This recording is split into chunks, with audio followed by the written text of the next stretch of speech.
সাতারকুমা একুম আন গায়রে ওয়ারাদু ওয়াযাকা লিকাকসারতুল ওয়ারাদু ফীহি ইজা কাসাতু যুবাবি আলা তুআমি রাফাআত ইয়াদাই ওয়া নাফসি তাশতিহু।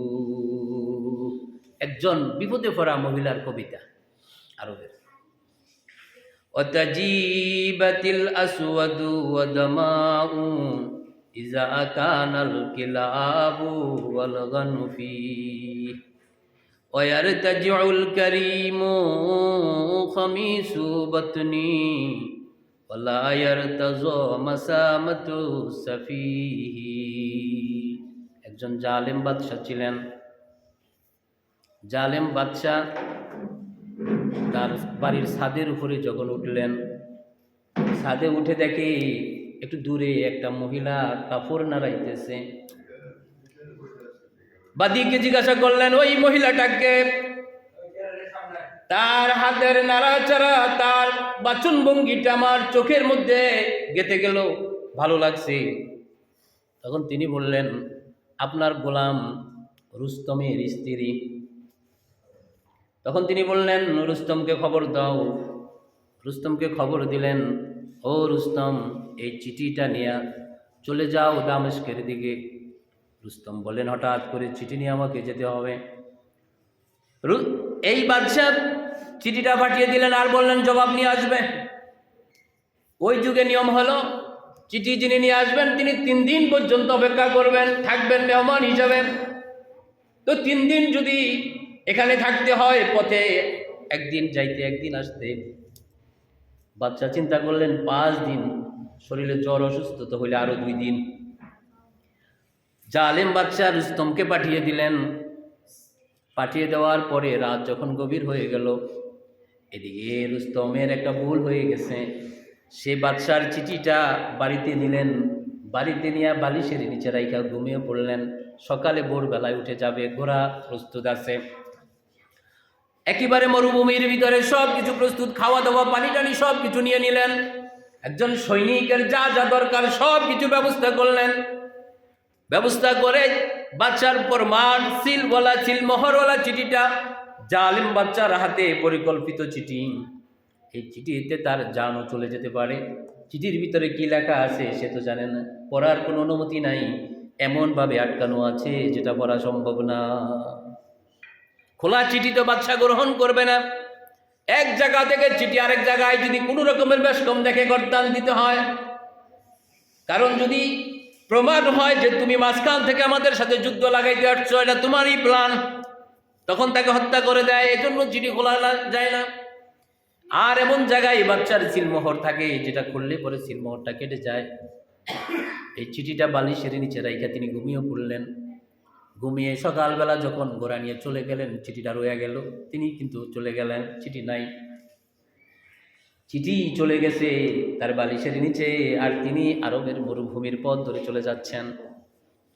ফজরের সময় তিনি রওনা করলেন। রাত যখন মানুষ একটু ঘুমিয়ে পড়ল, চতুর্দিকে যখন নিস্তব্ধতায় আসলেন, বাদশা জালেম চুপি সারে একেবারে আড়াল হয়ে রুস্তমের ঘরের সামনে এসে দাঁড়ালেন। দাঁড়িয়ে বললেন দরজা খোলো। অচেনা কণ্ঠের একটা আওয়াজ। রুস্তমের স্ত্রী বললেন কে আপনি? তিনি বললেন আমি এখানকার বাদশাহ, তুমি দরজা খোলো। তখন তিনি বললেন অসময় বাদশা আমার বাড়িতে আসার জন্য মহান আল্লাহ তাআলার কাছে পানা চাই। সুবহানাল্লাহ বলেন। বুঝতে কি আর বাকি রয়েছে তার? ইমানদার মহিলা তো, আল্লাহ তাআলাই জানিয়ে দেয়। সুবহানাল্লাহ বলেন।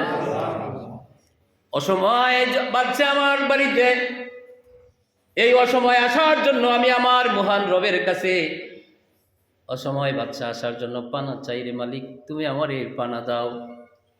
বাদশার কানে আওয়াজটা গেলে পরে বাদশার মনটা খারাপ হয়ে গেল। আমি অসময় এসেছি, আমার জন্য পানা চাই। দরজা খুলো। দরজা যখন খুললেন তখন চেহারাটা মলিন হয়ে গেল। সুন্দর মানুষের চেহারা মলিন হয়ে যাওয়ারই কথা, কারণ এই রাতের মধ্যে আমার সুন্দর সাজানো রুস্তমের ফুলবাগানে একটা জানোয়ার হানা দিয়ে বসেছে। কথা ঠিক কিনা? কিছু তো করার নাই, কি করবে তিনি? কোনো প্রতিবেশীকে ডাক দিলেও আসবে না, বাঁচানোর মতন কোনো সৈনিকও নাই, কারণ সব কিছু বাদশার নিয়ন্ত্রণে।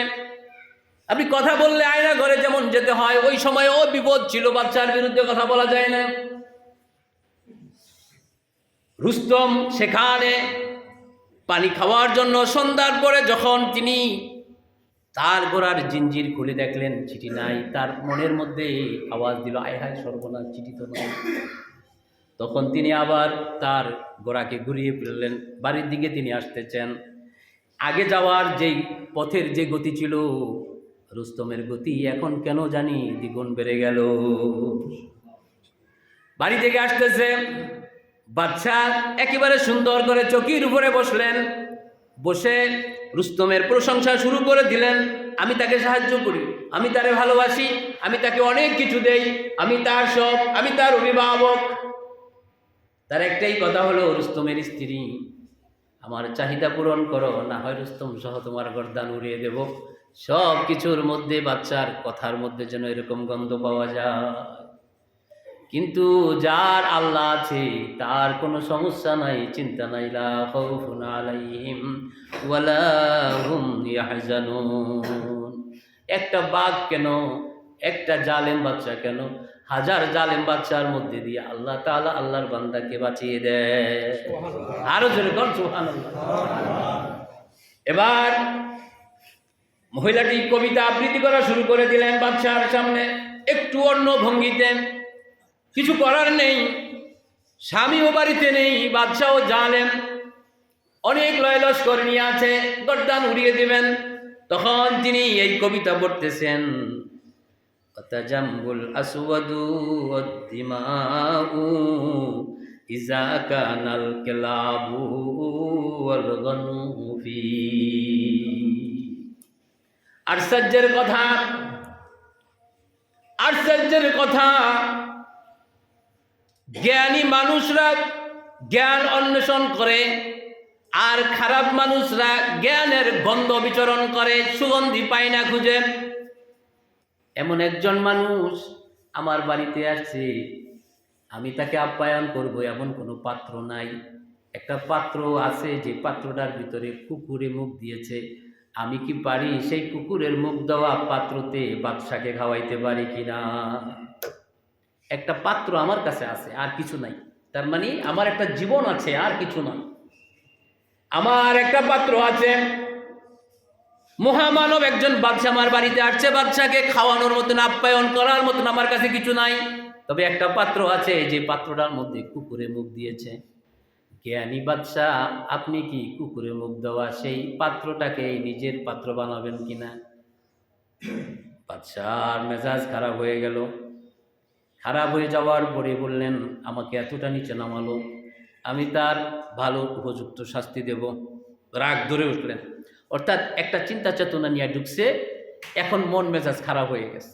তার কবিতার শব্দের অর্থগুলো সামনে আমি বলতেছি, অনেক সুন্দর। তো এবার রুস্তম চলে আসছে, বাদশা মেজাজ খারাপ হয়ে গেছে, দিমাগ নষ্ট হয়ে গেছে, ইমেজ খারাপ হয়ে গেছে, তার যে ভাবে তিনি আসছেন ভাবটা নষ্ট করে দিয়েছে। বাদশাও আরবি ভাষা বুঝে, এজন্য বুঝলেন রুস্তম হলো আমার কাছে একটা কুকুর, সে আমার গোলাম। গোলাম তো কুকুরের মতন, আমি হলাম তার মনিব। এখন তার স্ত্রী বুঝাইতেছে আমাকে, রুস্তম কুকুর, সে ব্যবহার করে, আপনি বাদশা হয়ে কেমনে ব্যবহার করবেন? এতটুকু জ্ঞান কি আপনার নাই? এতটা কি আপনি নিচে নেমে গেলেন কিনা? এই কবিতা দিয়া যখন বুঝাইয়া দিলেন, তখন তার জিদ আসলো। ঠিক আছে, আমি পরে দেখতেছি। রাগে একেবারে গদগদ করে চলে গেলেন, কিন্তু জুতা রেখে গেলেন, জুতা এখান থেকে নেন নাই। এতটা রাগ তার বাচ্চার চলে আসছে। রাতে ঠিক যখন গভীর হয়ে গেল, তখন রুস্তম বাড়ির সামনে এসে হাজির হয়ে গেল। হাজির হয়ে দেখে বাদশার জুতা। তখন সে চোখের পানি ছেড়ে দিয়ে বললেন, আহারে, আমার সুন্দর বাগানে একটা জানোয়ার হানা দিয়েছে, আমার একটা ফুল, একটা ফল, আমার এই বাগানটা চূর্ণ বিচূর্ণ করে দিল। আমি আর কি করব? আমি এখন কি করব? সে মনে করছে বাচ্চা ঘরের ভিতরে আছে, জুতা আছে যেহেতু, বিশ্বাস করারই কথা। কারণ সে বাচ্চার দরবার আসা যাওয়া করে, জুতা চিনে। এরপরে সে খুব চুপিসারে তার বালিশের নিচ থেকে আসলে তো বাচ্চা নাই, তার স্ত্রী আল্লাহর দরবারে সেজদায় পড়ে আছে। আল্লাহ বাঁচিয়েছেন, অতুইজ্জু মান তাশা ওয়া তুজিল্লু মান তাশা, আল্লাহ বাঁচিয়েছেন, এজন্য আল্লাহর কুদরতি ভাই সেজদায় পড়ে আছে। রুস্তম কোনো কিছু আর খুঁজলো না, বালিশের নিচ থেকে চিঠিটা নিয়ে চলে গেলেন।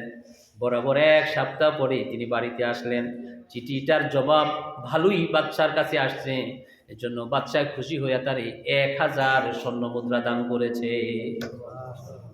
স্বর্ণ মুদ্রার তলিয়াটা নিয়ে সোজা স্ত্রীর কাছে আসলেন, এসে বললেন, বাচ্চা আমাকে খুশি হয়ে 1000 আশরাফি দিয়ে দিয়েছে, তুমি এটা নিয়ে নাও। বলে, এতটা আমি কি করব? বলে, তুমি তোমার বাবা মার জন্য বাজার করো, খরচ করো, গাড়ি কিনো, বাড়ি কিনো, সব কিনো। বলে, তুমি আমার বাবা মার জন্য কেন দিলা? বলে, আমি তোমারে ভালোবাসি এর জন্য দিলাম। দিয়া তারে বললেন, তুমি তোমার বাবার বাড়িতে চলে যাও। বলে, তুমি যুদ্ধের তুমি সফর থেকে আসছো, তোমার খেদমতের প্রয়োজন, গরম পানি দিয়ে তোমার পা ধুইতে হবে, তোমার চেহারায় ঠান্ডা ঠান্ডা কিছু দিয়ে আমাকে মালিশ করতে হবে। বলে, না না, কিছুর প্রয়োজন নাই, তুমি চলে যাও তোমার বাবার বাড়িতে। বাবার বাড়িতে দিয়ে দিলেন। রুস্তম সম্পর্ক ছিন্ন করে বসলো। এই মহিলাটি বাড়িতে থাকার পরে আর রুস্তম খবর নেয় না। তখন মেয়েটি বললেন মেয়েটির ভাইয়ের কাছে যে, ভাই, আমার কাছে আমার রুস্তম আসে না, কোনো খোঁজখবর নেয় না, আপনি যান বাদশার দরবারে। বাদশার দরবারে আসার সঙ্গে সঙ্গে রুস্তমের সাথে দেখা, কি ব্যাপার, তুমি আমার বোনের সাথে কি করলা, কথা বলো না কেন, বাদশার কাছে আমি বিচার দিব। তখন তিনি বললেন, সুযোগটা কাজে লাগান, বেশি দেরি করেন না, তাড়াতাড়ি যান বাদশার কাছে। বাদশার কাছে যাওয়ার পরে গিয়ে দেখে বাদশার বিচারক, প্রধান হাকিম যিনি প্রধান বিচারক, তিনিও বাদশার পাশে বসা। তখন বাদশার সামনে বললেন, এ জনাব, আমি রুস্তমের কাছে একটা সাজানো বাগান দিয়েছিলাম, সেখানে একটা ঝর্ণা দিয়েছিলাম। রুস্তম আমার বাগানটা আমাকে ফেরত দিয়েছে, কিন্তু বাগানটা ধ্বংস করে দিয়েছে, সেই কূপটাও ধ্বংস করে দিয়েছে। বলুন রুস্তম কেন এই কাম করলো? বিচারটা এইভাবে দিতেছে আর কি, জ্ঞানী মানুষ তো। আমি আমার সাজানো একটা বাগান দিয়েছিলাম, ফল আছে, ফুল আছে, সব কিছু আছে। এই বাগানের পানি উত্তোলন করার জন্য একটা হাউজ ছিল, নহর ছিল, সেই নহরটাকে ধ্বংস করে দিয়েছে, বাগানের গাছগুলো কেটে টুকরো টুকরো করে দিয়েছে। বলুন রুস্তম আমার সাথে কেন এরকম করলো? তখন রুস্তমকে জিজ্ঞাসা করে, হে রুস্তম বলো। তখন রুস্তম বলে, আমার কি দোষ বলেন? আমার সুন্দর বাগানের মধ্যে একটা সিংহ ঢুকেছে, যে সিংহের থাবায় আমার হাউজ আর গাছগাছরা লন্ডভন্ড করে দিয়েছে। বাদশা বললে, তোমার বাগানে যে সিংহ ঢুকলো তুমি কিভাবে বুঝলা?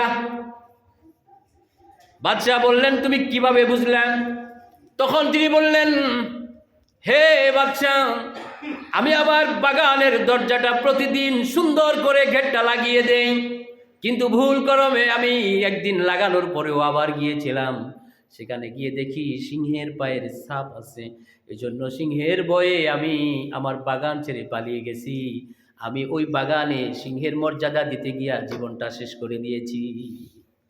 বাদশাহ বললেন, এ রুস্তম, খোদার কসম, সিংহটা বড় খারাপ ছিল, জালিম ছিল, কিন্তু তোমার বাগানের মধ্যে আল্লাহ তাআলার নেক বান্দার গ্রান পেয়ে ওই সিংহটা ভালো হয়ে গেছে, হেদায়েত পেয়ে গেছে। সুবহানাল্লাহ বলেন। সিংহ হেদায়েত পাওয়া যায়, বনের জানোয়ার পশু মানুষের উপরে দয়া করে। বিষয়টা কেমনে বুঝিয়ে দিলেন বাদশা, বিচারটা কোন অ্যাঙ্গেলে চলে গেল। তখন তিনি বললেন, তোমার বাগানের কোনো ক্ষতি করে নাই, পায়ের ছাপ ঠিকই দেখেছো, কিন্তু পায়ের ছাপ দেখে সিংহ উল্টো ভয়ে পালিয়ে গেছে। তুমি ভালো করে খোঁজ নিয়ে দেখো, বাগানও সুন্দর আছে, ঝর্ণাও ঠিক আছে, ওই ঝর্ণার ভিতরে, ওই বাগানের ভিতরে কোনো কিছুই ক্ষতি করে নাই, কারণ আল্লাহ তাআলা নিজের হাতে বাগানের হেফাজত করেছে। ও রুস্তম রে, মাফ করে দে, সিংহটারে মাফ করে দে। তুই যদি সিংহটারে মাফ করে দেস, তাহলে মহান আল্লাহও মাফ করে দিবে।